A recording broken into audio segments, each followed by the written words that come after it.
바오로 사도가 에페소 교회를 세우고 장로들을 선임하고 그 장로들에게 에페소 교회를 맡기고 떠나면서 앞으로 있을 일을 이야기합니다. 분열이 있을 거라고. 그러니 여러분 자신과 모든 양떼를 잘 보살피십시오. 오늘날 세상이 악하다고 이야기하는 이유 중에 하나도 일치로 가기보다는 분열로 가고 있는 모습 때문입니다. 하느님은 일치를 원하시고 악마는 분열을 조장하거든요. 그래서 바오로 사도께서 말씀하십니다. 여러분 자신과 모든 양떼를 잘 보살피십시오. 내가 떠난 뒤에 사나운 이리들이 양떼를 해칠 것임을 나는 압니다. 또 여러분 가운데서도 진리를 왜곡하는 말을 하며 자기를 따르라고 하는 사람이 생겨날 것입니다. 그러니 내가 가르친 것을 명심하며 늘 깨어 있으십시오. 내가 가르친 것을 명심하며, 즉 새로운 것들을 쫓아다니다가 망하기 쉽습니다. 예수님의 가르침은 클래식입니다. 내가 들어서 알고 있던 것을 내가 그만큼 실천하면 되는데 신상을 찾으면서 멸망으로 가기 쉽거든요. 내가 가르친 것을 명심하여 늘 깨어 있으십시오. 오늘 복음에서도 예수님께서는 이들도 우리처럼 하나 되게 해주십시오 하고 기도하십니다. 예수님께서 일치를 위해 기도하십니다. 그러면 악마는 분열로 우리를 유혹합니다.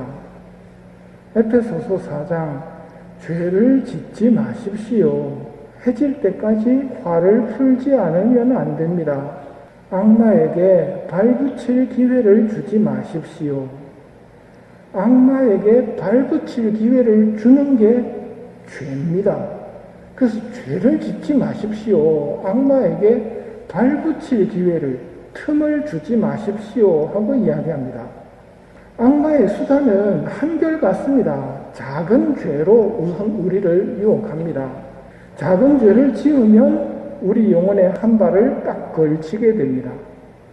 그리고 다음 죄로 유혹을 합니다. 작은 죄는 그 다음 죄를 무감각하게 받아들이게 만듭니다. 그러면 악마는 또 한 발자국을 들어놓게 되고, 그렇게 점령이 되면 마귀는 이 영혼에게 요구를 합니다. 자, 이제 다른 영혼을 데려오너라. 커다란 산불도 작은 불씨에서 비롯되듯이 지옥 영벌이라는 것도 작은 죄에서 비롯됩니다. 그래서 에페소서는 죄를 짓지 마십시오. 해질 때까지 화를 풀지 않으면 안 됩니다. 악마에게 발붙일 기회를 주지 마십시오 하고 말하는 것입니다. 하느님의 신비로운 도성이라는 책에서 성모님께서 말씀하십니다. 오래된 용은 네가 생명을 받아 이 세상에 창조되었던 때부터 이미 너를 잘 알았고 지금 이 순간도 너를 꿰뚫어 보고 있다. 마귀가 나를 언제부터 알았을까요? 성모님이 말씀하십니다. 네가 창조되던 때부터 너를 알았다고. 인간의 지력은 한계가 있어서 사실 상상하기도 힘들지만 천사의 지력만 하더라도 모든 인간, 창조 때부터 세상 끝날 때까지 인간들을 처음부터 끝까지 다 알 수 있습니다. 그렇다고 말씀을 하십니다. 그래서 네가 창조되던 때부터 너를 알았고 지금 이 순간도 너를 꿰뚫어 보고 있다. 나를 잘 안다는 게 무슨 의미냐면 내 약점이 뭔지도 잘 안다는 말입니다. 그놈이 뭘로 나를 유혹하면 이놈이 쉽게 자빠지는지 잘 안다고 성모님이 설명을 하십니다. 이 사실을 반드시 명심하여라. 왜 명심하라고 그러시느냐면 이걸 명심해야 두려움과 경계심을 가지고 준비를 할 수 있기 때문입니다. 그놈은 낮에도 밤에도 내 주위를 서성거리며 너에게 달려들 기회만 엿보고 있다. 휴식이라는 것을 알지 못하며 지칠 줄도 모른다. 이게 천사의 특징입니다. 육신이 없기 때문에 지칠 줄을 모릅니다. 피로를 모릅니다. 명심하십시오. 늘 나를 노리며 분열을 획책하는 놈이 있다는 것에 대해 두려움과 경계심을 가지십시오. 대비를 하셔야 됩니다. 어떻게 대비하면 되겠습니까?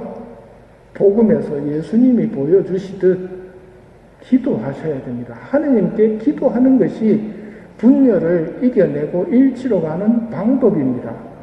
다음으로는 언제나 나를 지켜주시는 수호천사님께 부탁드리고 지금까지의 보호에 감사드리는 겁니다. 천사의 공격은 천사가 막을 수 있습니다. 타락한 천사인 마귀의 공격을 인간이 막을 수 없습니다. 그러나 악마가 제시한 죄를 짓게 되면 내가 내 발로 나의 수호천사를 떠나서 악마에게로 가게 되는 것입니다. 이러면 나의 수호천사도 어쩔 수가 없습니다. 뭐가 그렇게 만든다고요? 죄를 짓지 마십시오 하고 말하는 이유가 그것이고, 마귀가 우리를 유혹해서 죄를 짓게 하는 이유도 그것입니다. 그렇게 되면 나의 수호천사도 어쩔 수가 없습니다.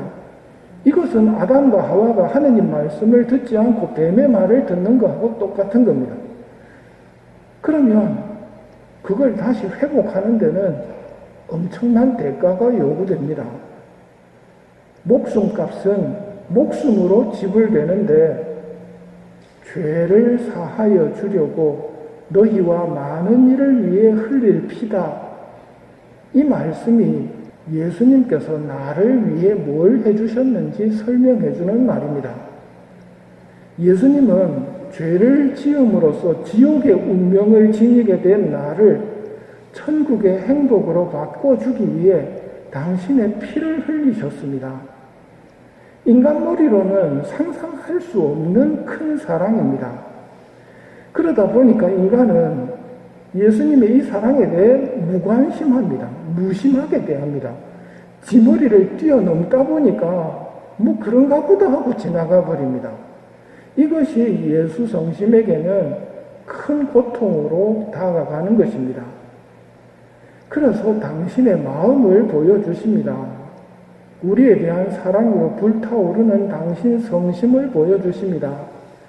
무관심으로 고통받고 계시기에 가시관에 둘러싸여 뛰고 있는 당신 심장을 보여주십니다. 보라, 사람들을 이렇듯 사랑했고 그들에게 많은 은혜를 베풀었지만 이 무한한 사랑에 대해 오직 배은망덕만 당하는 이 성심을, 이게 당신의 성심을 보여주시면서 하시는 말씀입니다. 이번 한 달 예수 성심 성월, 예수 성심을 보시면서 예수님이 나한테 무슨 말을 하시는지를 알아야겠지요. 보라, 사람들을 이렇듯 사랑했고 그들에게 많은 은혜를 베풀었지만 이 무한한 사랑에 대해 오직 배은망덕만 당하는 이 성심을, 무관심이 오늘날 예수님을 괴롭히는 고통 중에 하나입니다.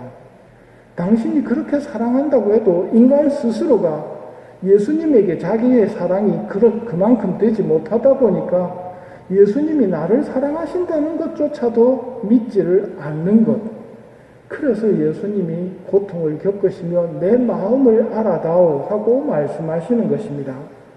그러니 분열을 위해 최고의 해결책인 기도, 그리고 일치를 이루기 위해서 우리가 할 수 있는 최선의 길인 예수 성심께 봉헌하는 것, 유스티노 성인께서 추구하셨던 참 진리에 도달하는 길이 예수님께서 나를 사랑하셨다는 것을 믿고 알고 합당한 응답을 드릴 수 있도록 저를 변화시켜 주십시오 하고 봉헌하는 것이라는 것을 이번 한 달 기억했으면 합니다.